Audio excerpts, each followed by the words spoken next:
নাহমাদুহু ওয়া নুসাল্লি আলা রাসূলিহিল কারীম আম্মা বা'দ ফাউযু বিল্লাহি মিনাশ শাইতানির রাজীম বিসমিল্লাহির রহমানির রহিম। পবিত্র কোরআনে সূরা আল আনআম একটি গুরুত্বপূর্ণ সূরা।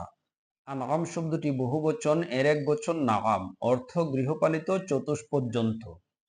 তৃণভোজী গ্রাম্য পশু বলতে গরু, ছাগল, ভেড়া, দুম্বা, উট, মহিষ ইত্যাদি প্রাণীকে বোঝায়।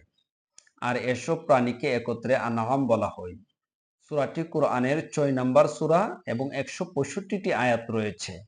এটি মক্কি সূরা। এ সূরাটি আলহামদুলিল্লাহ দ্বারা শুরু করলেন। আল্লাহ তাআলার হামদ অর্থাৎ সমস্ত প্রশংসা আল্লাহ তাআলার জন্য। এটি দিয়ে কোরআনে পাকের কয়েকটি সূরা শুরু হয়েছে, যেমন সূরা ফাতিহা, সূরা ফাতির, সূরা কাহাফ, সূরা সাবা। এই ৫টি সূরার শুরুতে আলহামদুলিল্লাহ শব্দ দিয়ে শুরু হয়েছে। তিনি প্রশংসার অধিকার রাখেন। সমস্ত প্রশংসা একমাত্র আল্লাহর জন্যে, আর কারো কোনো প্রশংসার সুযোগ নাই।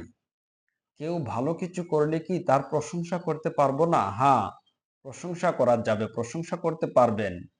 আল্লাহ তার প্রতিদান আপনাকে দিবেন, একথা বলতে পারেন যে অবশ্যই আল্লাহ তার প্রতিদান আপনাকে দিবেন।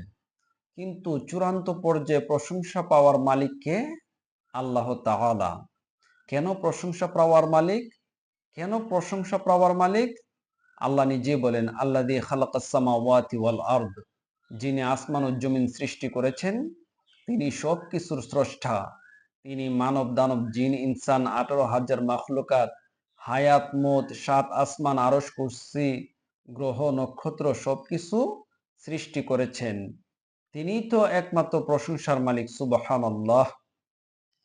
তারপরে আল্লাহ বলেন, ওয়াজআলা যুলুমাতি ওয়ান নূর, এবং সৃষ্টি করেছেন অন্ধকার ও আলোর। কেউ কেউ বলেন জুলুমাত দ্বারা রাতের অন্ধকার, নূর দ্বারা দিনের আলো বুঝিয়েছেন। হাসান বসরি রহমাতুল্লাহ আলাইহি বলেন, জুলুমাত দ্বারা কুফরির অন্ধকার বুঝিয়েছেন এবং নূর দ্বারা দিনের আলো তথা ইসলামের আলো বোঝানো হয়েছে।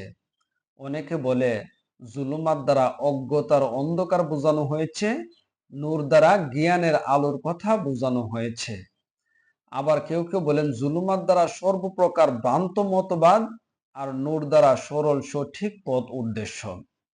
আল ইসলামু নূরুন অল কুফরু জুলমা, ইসলাম হলো আলো আর কুফর হলো অন্ধকার। কুফর হলো অন্ধকার। তারপরে আল্লাহ বলেন, সুম্মাল্লাযীনা কাফারু, অতঃপর যারা কুফরি করে, রব্বিহিম ইয়াদিলুন, রবের সমকক্ষ সাব্যস্ত করে, সমতুল্য স্থির করে। সবাই আলো পছন্দ করে, কিছু কিছু মানুষ অন্ধকার পছন্দ করে। যারা অন্ধকার পছন্দ করে তারাই কুফরি করতে ভালোবাসে। তাই এই আয়াত দ্বারা বুঝলাম আমরা অধিক হারে আল্লাহর প্রশংসা করতে হবে, আর আমাদেরকে আলোর দিকে, নূরের দিকে থাকতে হবে এবং কুফরি থেকে বাঁচিয়া থাকতে হবে। এই আয়াতের পূর্ণ আমল যেন আমরা করতে পারি। আমিন।